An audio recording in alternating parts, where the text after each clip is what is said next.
Chesil Beach, an area known nationwide for being a fishing hotspot. But why? Well, with its 18-mile stretch of coastline offering a variety of species, and enough space for nearly every angler on the south coast to head down and still find some peaceful solitude, it really is a venue to try.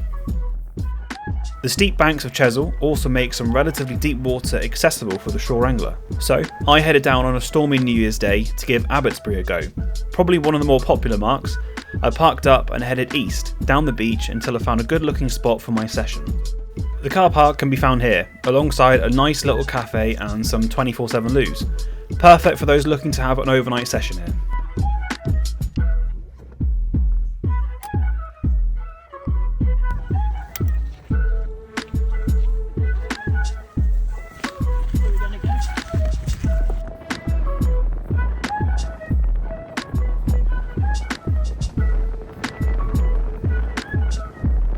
Alright, a 20-minute walk through this.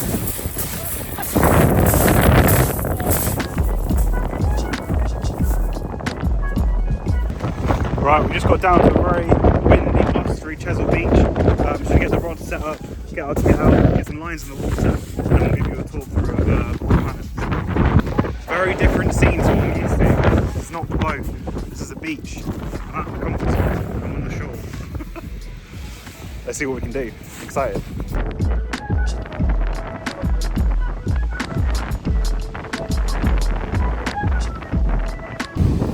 Oh, so my mum's in. Nice bunch of seaweed. Start the day off.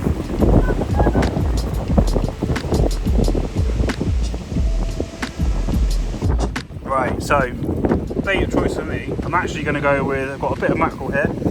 I'm actually going to cuttlefish. I thought I'd pull some squid out of the freezer. My mum has got some squid, but I've got cuttle, so I'm going to give that a go. One on each hook. Or we'll do a cocktail. Let's have a look. Okay. Apologies for the angle, but I think this is the best way to keep the camera out of the wind. But I'm just cutting up a strip of mackerel, and I'm going to cut this into two. And then, like so. And then we'll take our cuttlefish. Pull the litter off the beach, guys. I'll give it back. This cuttle is somewhere else tail. That is cuttle. For those that didn't know or were interested. And all I'm going to do is take a few chunks out of this. Just keep some of the... Now if you're ever cutting up cuttle into chunks, you'll notice in the middle is the cuttlefish bite, which you often see up on beaches and shorelines. Which is that. No good for fishing. Not as far as I'm aware of anyway. But there we go. Now I've got nice little fillets of cuttlefish I can use too. And all we're going to do is wrap these around the hook, use a bit of bait elastic, and off we go. Alright, I can see quite a lot of birds around here as well, so I'm not going to keep the bait line out because I feel like if I go down to the water line to cast, my bait will be gone. So they're going back in the bag. Okay, there we go. 2 mackerel and cuttlefish baited hooks. Lots of bait elastic on there to keep the bait on. Let's go chuck them in the water. Fish. There we go, guys. First fish. Tough conditions. Right, I'm going to put my rod down. Go up.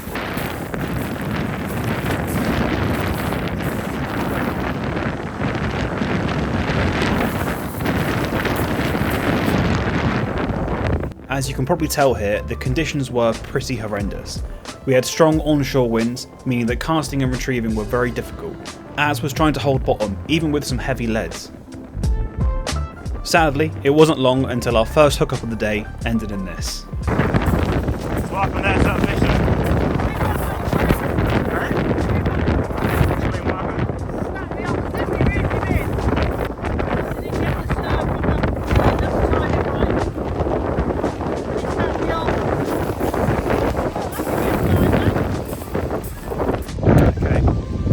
Probably about 30-40 minutes in now. It's quite tough going, tough conditions. We're on an ebbing tide at the moment, so the sea is just on the way out. We often get here at Chesil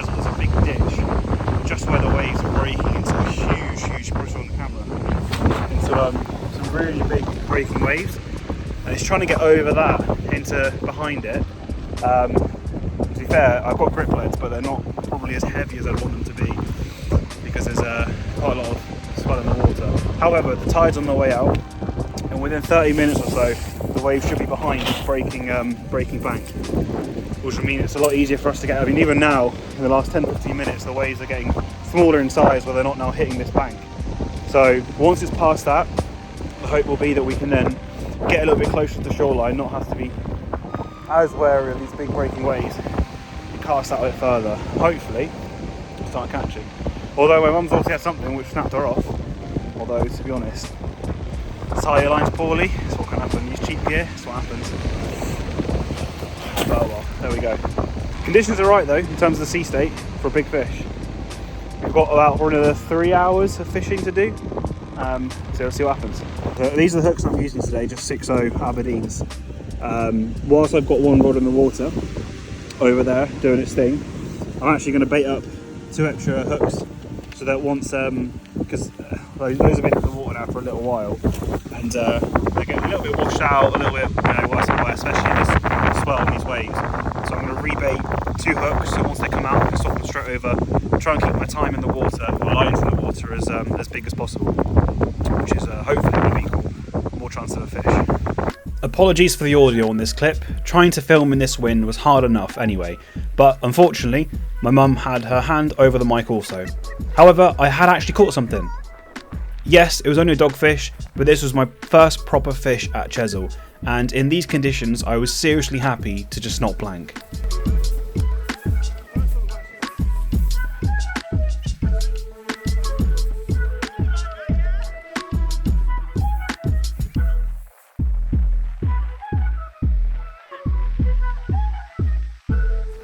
This was caught on one of those 6.0 Aberdeen hooks I showed earlier, with a mackerel cuttle cocktail bait. Not that anyone is looking for a secret recipe to catch a dogfish or anything.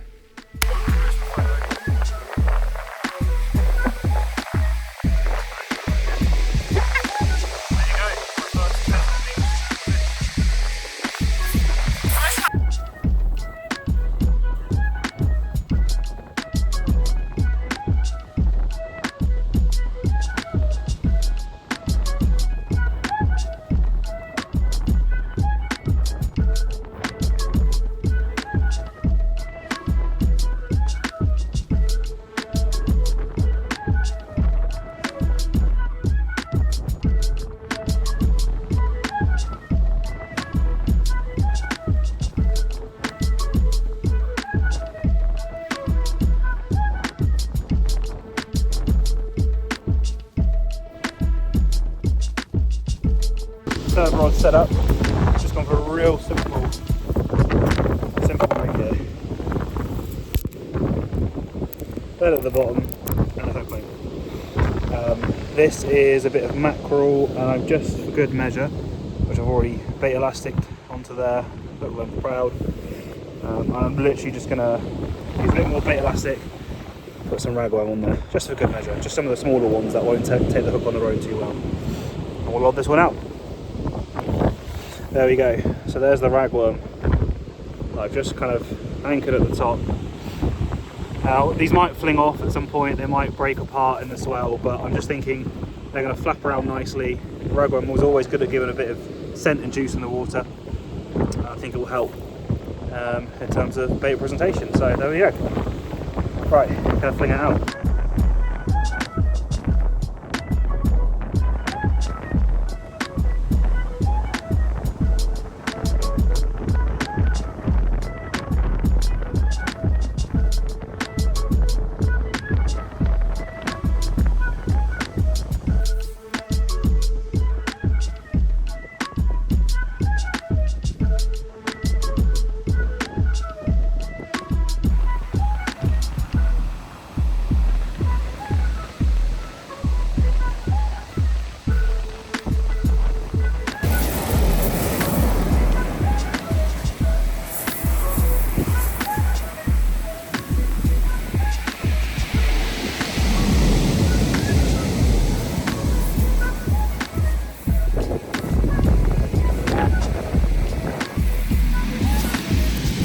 So guys, bit of an update.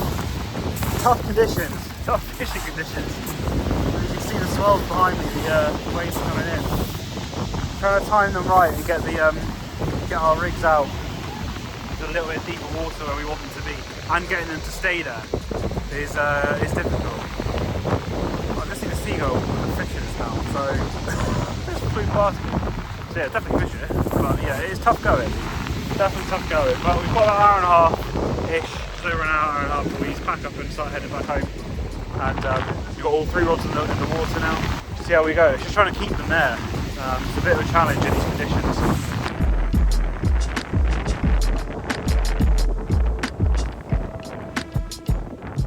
Alright, still nothing doing yet. We've got a bit of nasty rain coming in. See behind me, quite a squall. What's doing now? What I'm going to do though is just get some. We've got probably about just under an hour now left of the session.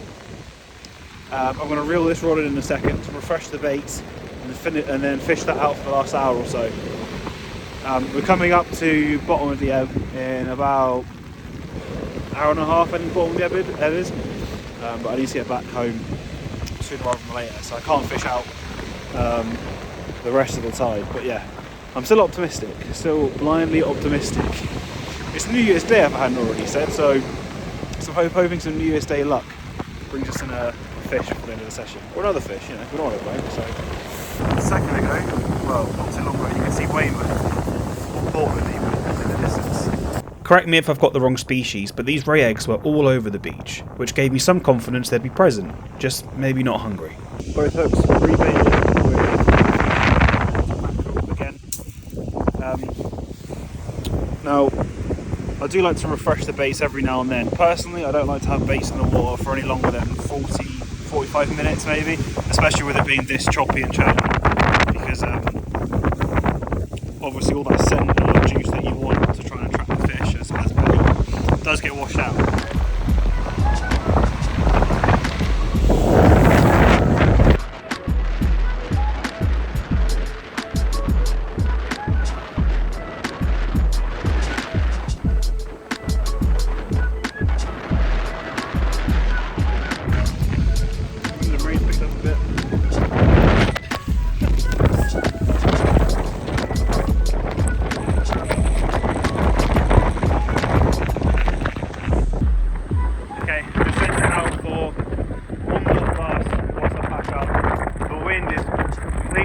Blowing onshore now. It's quite a strong wind as well,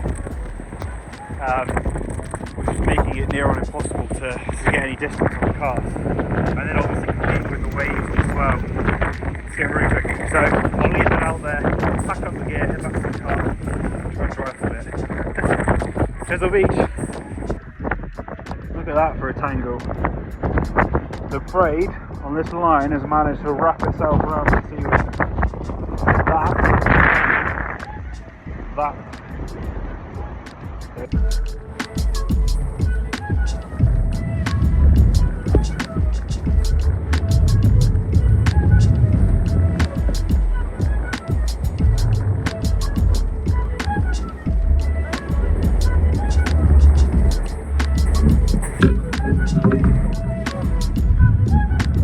Last reel of the day, biggest catch of the day. Is that your line? I don't know. It might be. With the stormy conditions, mounds of seaweed and lack of fish, that brought an end to my first go at Chesil, and in fact, first session of 2024. But it certainly won't be my last. In fact, I'll be going all out later this year for a 3-day and night session at Chesil and bringing 3 of my friends along with me. So do subscribe and stick around for more. But for now, until next time.